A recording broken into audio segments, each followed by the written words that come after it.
Dişilər yumuşaq, tükləri ipək dırmaşar divara. Hoppanar elə tək, gecələr oyaqdır, gündüz isə yatır. Süt balıq sevilər, mırıldayır purpur. Mır mır mır deyir pişik, kulaqları eşidə çırpır cici.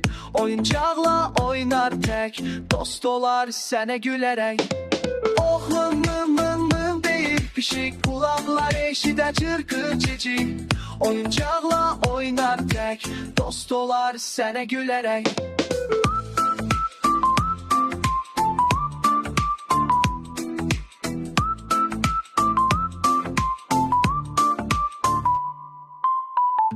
Caynaqları çevik bədənləri, yuyunar özünü dildə fırçaları. Qaranlıqda görər parlaq gözləri, səssiz gəzmək sevər balaca pəncəsi. Mır mır mır mır mır deyir pişik, kulaqları eşidə çır çır cici.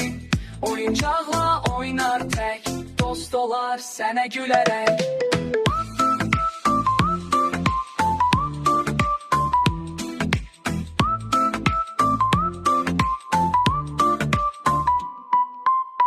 Bəziləri ağılın qəzisi bəra, bəzən bədəndə dükə bar məra.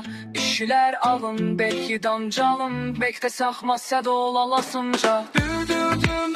Düz irik kişi, tuza esidi cüzü dikidi. Oyuncaqla lumbandə, dost rohar sənə deməli.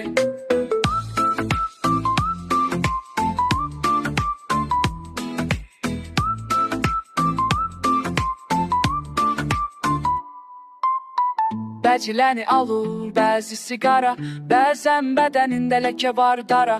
Piklər ağıllı, mehriban canlı, evdə saxla sev onu, olarsan şadlı.